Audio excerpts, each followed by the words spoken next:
Raj. I'm doing incredibly well. The show is on tour. We're currently in new locations every week, as I mentioned. It's incredible. How are you? Where are we at? What's the figure behind We we are behind. So where are we? We are behind. We are in Plugged, which is a founder community in London. Nice. They have. We've got EF 2 floors below us. So maybe find time to talk to the guys there and stream from there. It is one of the most incredible founder communities, building all sorts of different products: B2B SaaS, physical hardware, robotics. We've got Eva from Fundraising Playbooks, who talks deeply about like how to fundraise. She's analyzed. Eva, how many playbooks have you analyzed? How many playbooks have you analyzed? I've got 36. She's got 36 deeply researched playbooks on how to fundraise. She's analyzed how many characters in the subject line you need to have to raise X amount of capital. The talent here is stacked. Might even be better than Antler's. God damn, send me the analysis, please. I got you. Dude, I have been looking forward to this. It feels like you've been on a generational media run recently. I've just typed your name in and it's just everything comes up with Tobias. I mean, if you're not boring and you don't say the same thing as everybody else, then you get some interest, I guess. This is true. Look, I think if we're going to start anywhere, we have to start with the story of going from 0 to 100 million and then back to 0. How the hell does one begin to even stay alive during that period mentally? Yeah, exactly. So Memo, my last company, started back in 2019, and the thing in saying that we went from a 0 to $100 million valuation in 2 years, the first year was actually a huge struggle. A year in, one of our board members suggested we should land the plane and return capital. And I mean, as I guess like 26 or something year old with a huge chip on your shoulder, that's not something you want to hear. You don't want to start. If someone has given you $2 million to go do everything you always thought you would do, and then just a year in, they say, maybe you just shouldn't do this. That's really, really tough. But then after that, like explosive growth, probably the fastest growing consumer company in Europe at the time. And I mean, 2 years in, $100 million valuation and still very young and thinking you have, $10 million of cash, but it's actually in paper money. It's pretty damn interesting, I tell you, if you don't come from a situation like that before. You get a little, gets to your head a little bit. I can assume it does. I mean, how did you stay so headstrong throughout all of this? I mean, like, and not see it as a failure either, right? To go from 0 to 100 million back to 0 would take its toll on a lot of people. How have you been able to stay headstrong throughout that process? How were you able to come out the other end, quote unquote, mentally still alive? Yeah, and I mean, I've heard that like back channel to me that other people are surprised that I got through it and came out Really? the way which is interesting. They're surprised you came out of it, dude. I mean, like after I met you the first time, I realized like you're just wired differently. But talk to me. No, it's in like, because I was very quickly back out in the ecosystem and talking about it, and people were like, oh, not saying it directly to my face, but through other parties, like, oh, I thought Tobias after a run like that would like go hide under a stone or something. But here's the thing, right? If you know anything about venture is about stringing a bow and you pull it back as far as you can and you shoot as hard as you can. And when you pull a bow that hard, either you hit in the middle very, very hard, or if you just go 1 degree off, you miss the target by a mile, right? And that's what venture is like. And that's why it can feel like, oh my God, we're so on target, everything is great, we're $100 million company. And then you realize, no, my aim was actually a few degrees off, and then it looks like the biggest failure ever. It's because you actually gave it all. And you could build the same business in a way where you don't pull the bow at all that hard, and where you end up somewhere on the target, but you'll never hit a strong bullseye. You will always be like a meh outcome. So I think for me, it was just like, during that process, did you find what the single point of failure was, or was there a cascading amount of failures that happened? Great question. I think there were 3 things that happened to us late 2021. First, people who were in paid and growth at the time know this. Most people don't think about it, but that's when Apple actually rolled out this privacy changes that now you weren't tracked. So our return on ad spend basically went from being with startup math, break even on the first purchase for every customer, Right. overnight went to losing 67 cents on every customer. Overnight Insane. on our biggest growth channel. And that happened. Secondly, the COVID effect went away, and we were very COVID fueled. So the business was, of course, a consumer marketplace for celebrity videos. Celebrities were at home, they were recording a lot of videos, and then overnight, when COVID disappeared and the lockdowns disappeared, if they were comedians, they were like, "Bro, I've got 100 shows to do in a month that I canceled during COVID. I'm just gonna throw my phone away. I'm not gonna record a single video for a lot of time," and that's Was supply there churn. was the margin that they were making on the video greater than going and doing the show? As a, not for you, but for the comics as an example, for the celebrities on the platform. Sorry, one more time. If it was I said, was the margin that the revenue and income that they were making through the startup, through the platform, was that significantly larger than if they were to go and do a show? Or did they just not understand why this was deeply important to them and their personal brand and their revenue streams?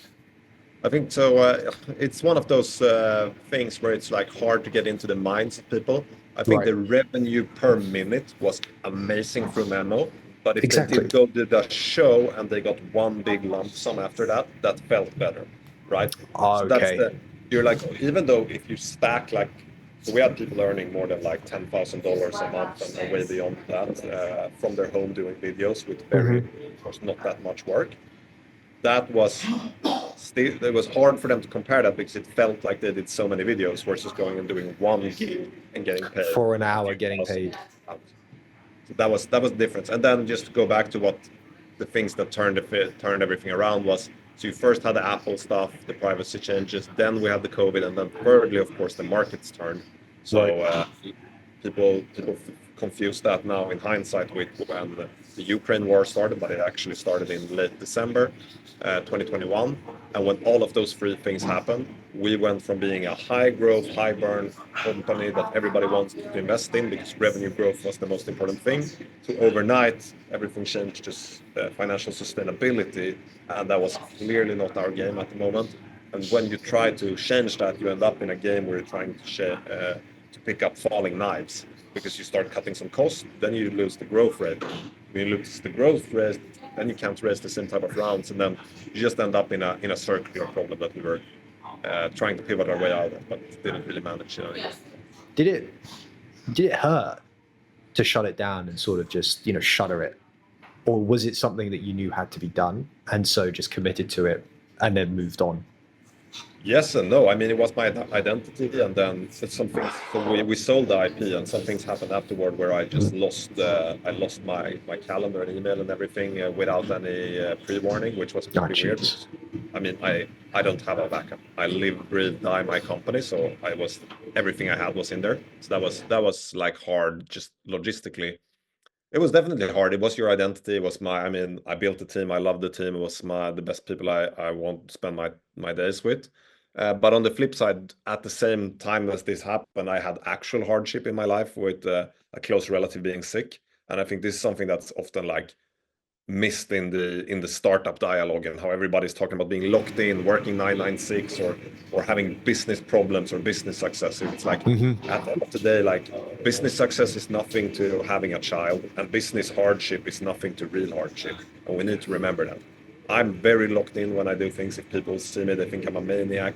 I'm very, very hard driving, but I know the difference of having a hard time in your business or having a real hard time. That happened to me in the same time. So I couldn't go around and be sad about the negative business outcome because I knew how something that was really hard felt at the same time. Can I ask then, what makes ex-founders that have failed? It's not really a failure. It's just a roadblock in the game. We can call it a failure.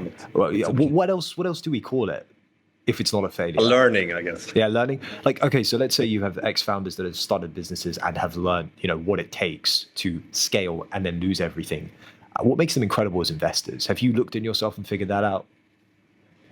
I think so. There's obviously things that make me pretty bad as an investor, but I think what makes me good as an investor, I won't use incredible now, is that I can very quickly resonate with a founder, and I can resonate with where they are now because I was recently in just getting started when they're a pre-seed case. I can tell them about what's ahead of them when they hopefully reach the stage where you are hyperscaling. And it's very hard to tell people about that, where like your biggest bottleneck is hiring, you're growing no matter what you do, you can barely go to sleep at night because there's so much momentum and it's supposed to be positive, but it just becomes very stressful. And then I can also tell them about how it feels like, which unfortunately is going to happen to a lot of them when it turns around. And I can actually promise them that I've been there as a founder. I will have sympathy for you. I will do everything I can for you to come out with a good outcome and in a good way from there. Where many others will think like, oh, it's just a lost bet and move on. So I think it makes me very empathetic to their journey and through all those stages. And as you said, even though you can brand it in hindsight as quote unquote a failure, what is most important is that they know I took a company from zero to $100 million valuation. I raised the money, I hired the people, I led the team, I did all of that. So I know that path. When we reach that stage, since I'm a pre-seed investor, somebody else is going to have invested and they might know better how to take it from 100 million to a billion. I will still be supportive, but the most important part is I still know that 0 to 1 game very well.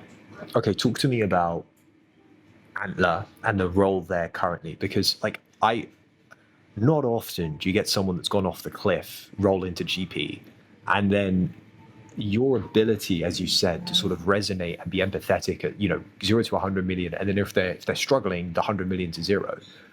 What does your role look like today in the Nordics? What is the ecosystem like? How are you identifying incredible talent? Is it very similar and samey to everyone else, or does Antler do things differently? I'll set some context.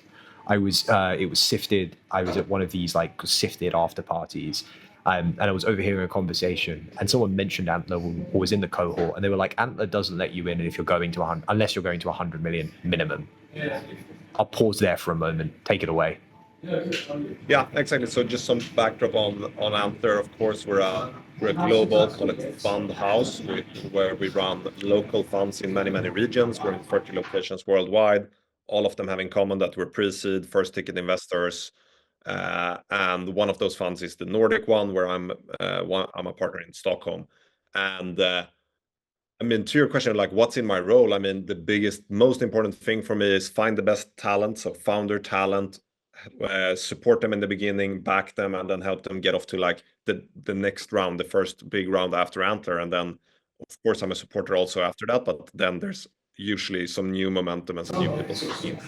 And on talent, I mean, in Stockholm right now, we're just very fortunate because we have people who have driven the momentum, right, and increased so much how many people are looking into foundership or being a founder as call it a career choice or a life choice rather. Do you think we have? Do you think, or have you identified this like subculture of like wannabe founders, of like just wanting to be founder-esque, and how do you filter that out?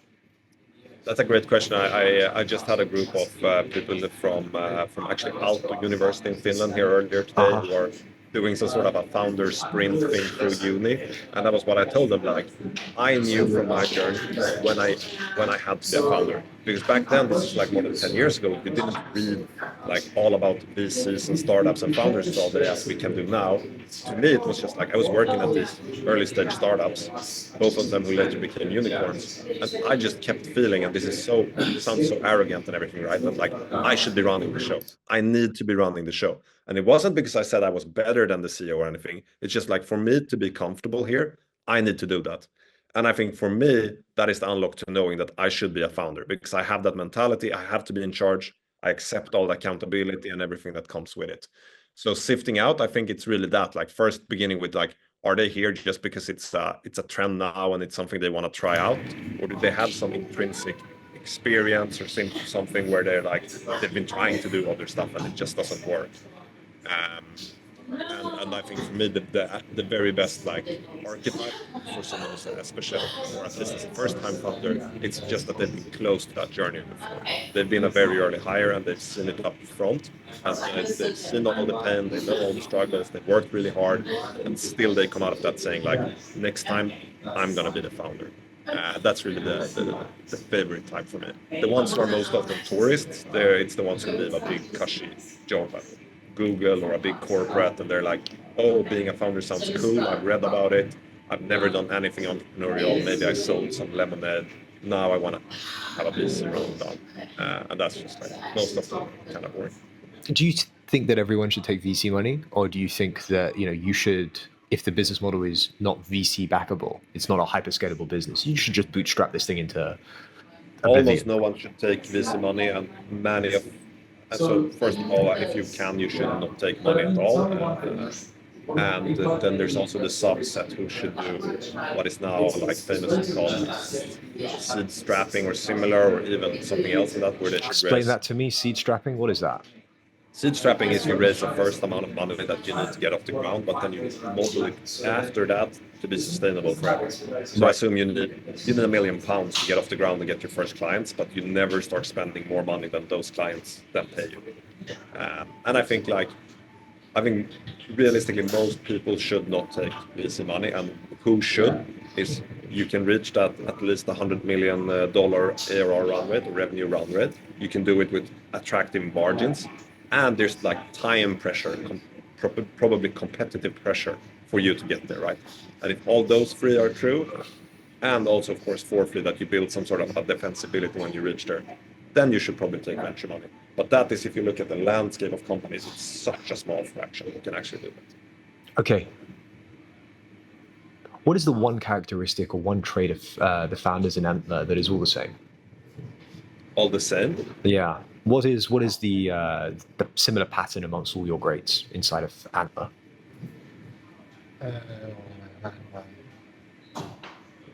I would say probably curiosity, because people. For what? Life? A specific type of thing? Themselves? The universe? I think learning new stuff, because it's Right. If they're gonna be great.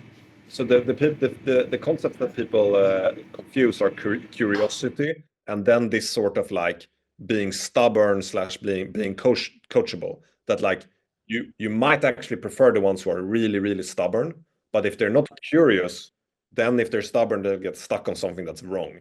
So they have to be curious, they have to be truth seeking, they have to be trying to figure out what is actually out there. And that's like with my last company, just on the like during the end of it and the closing of it, I actually started doing like a list of which I just called I fucked up, and everything in there. And I think 70-80% of it is in team culture mindset bucket. It's not like actual tactical decisions. And something that then came out of it to me, when people ask, well, what was your biggest mistake or something, I always come back to the answer that like it was just not being truthful, right? And that sounds like I lied or nothing, and I mean to myself. But it's just like when you see a problem and you're just trying to explain it away, or you're hoping for it to change the next week. Are you just saying you should have just been more direct? Yeah, you should have, and direct to myself, just being like, this doesn't work, this needs to change. And that was super hard. It's super hard to set the context of that in 2021, when money was free and everyone was throwing money at you, and you were rewarded doing weird things. But that is actually the number one thing that I would change, and that I look for in founders, that they can actually be truthful. Do you have a lot of truth-seeking people in the Nordics? And if yes, why? Great question. I think we have some we're kind of leaning into being that because of our unwillingness to boast. We're very modest. We're not like the classic comparison. It's an American and a Swede. The American will sound like they're 10 times better. They will present 10 times better. Everything like that. Even though the people would actually be equally skilled. So I think due to that way of acting, I think we have some inclination to be quite good at then actually questioning everything, questioning ourselves, etc. That also comes with a flip side, which is you might undervalue yourself, which is unfortunate. But I do think we have, some complexity to be like that. Do you think it's the bad thing the Americans do that? I get this all the time, right? I speak to a lot of Americans, both on the show, offline, and their ability to storytell is absolutely incredible. Their ability to string together an almost universe around what they're doing is just the most mind-boggling thing. I literally come away from calls and think to myself, there's so much learning in how that person just spoke to me, right?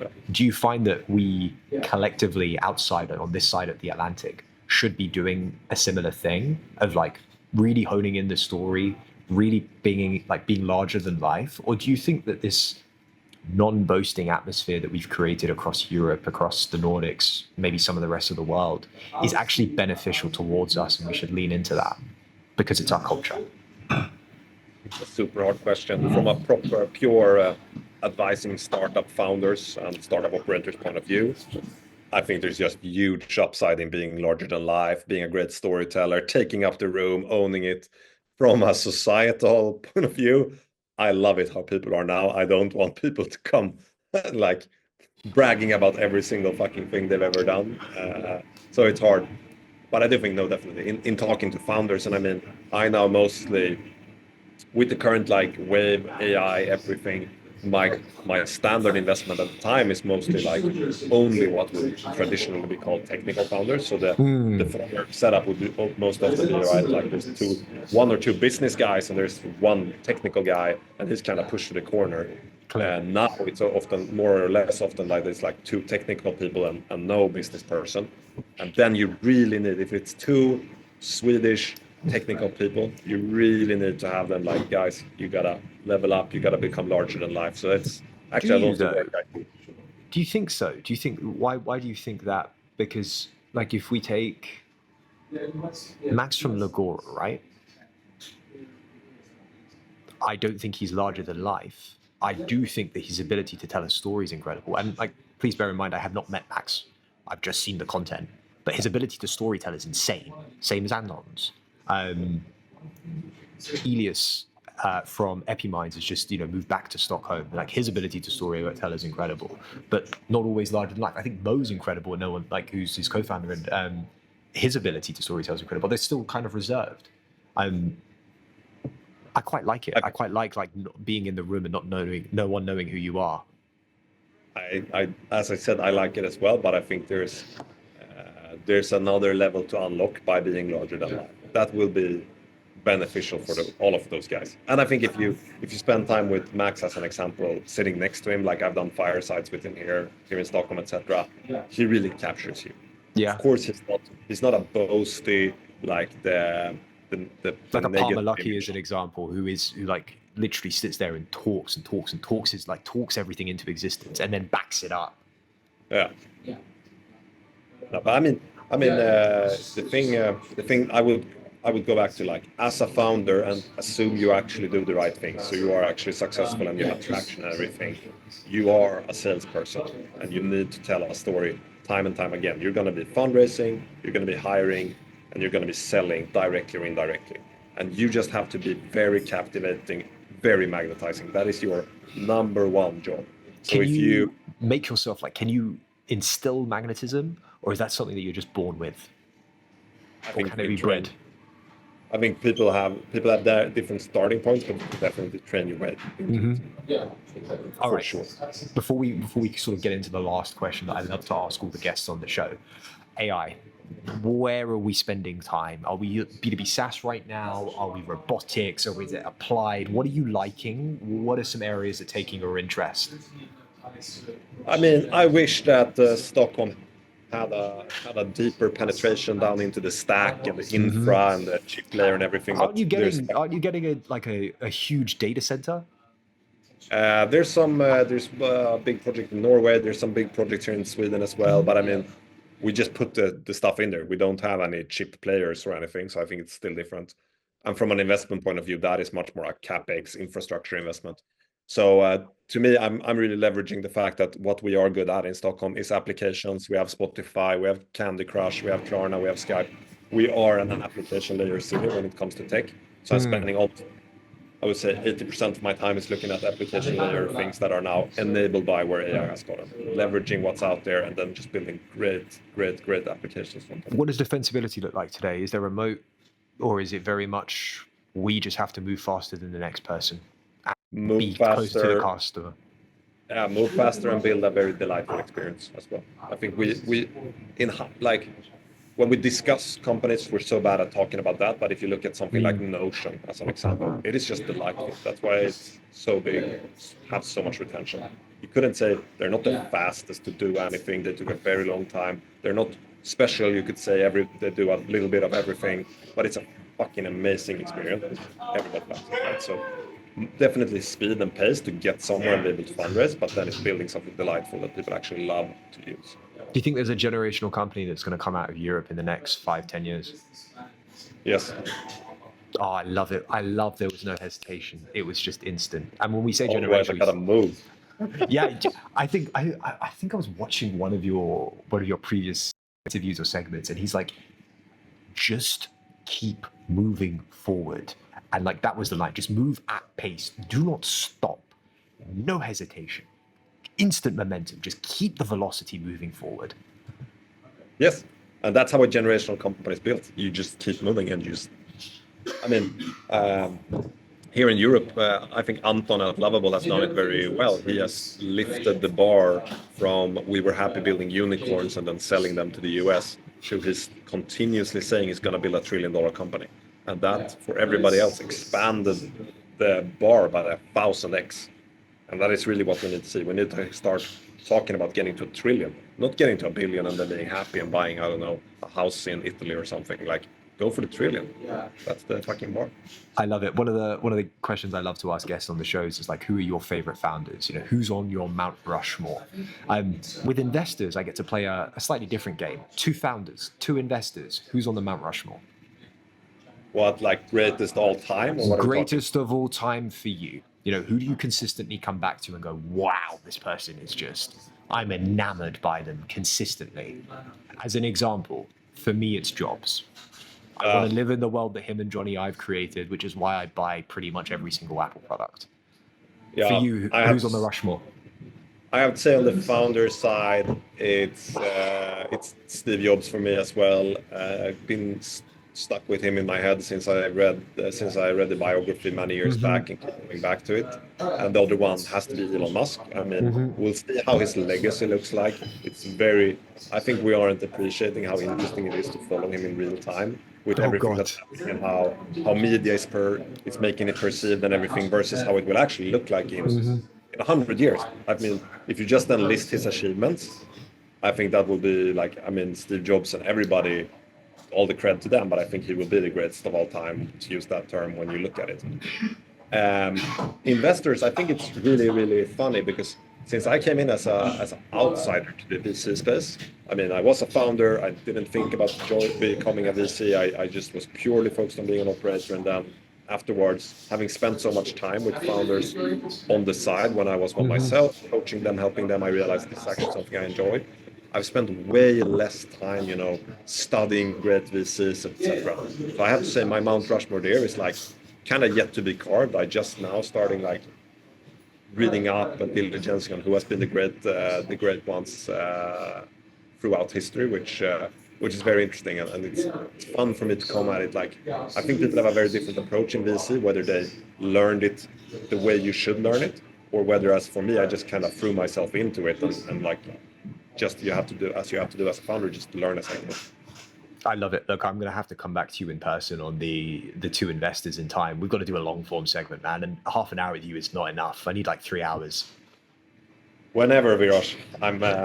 It's November, so it's still European summer. I'm still on the summer break here.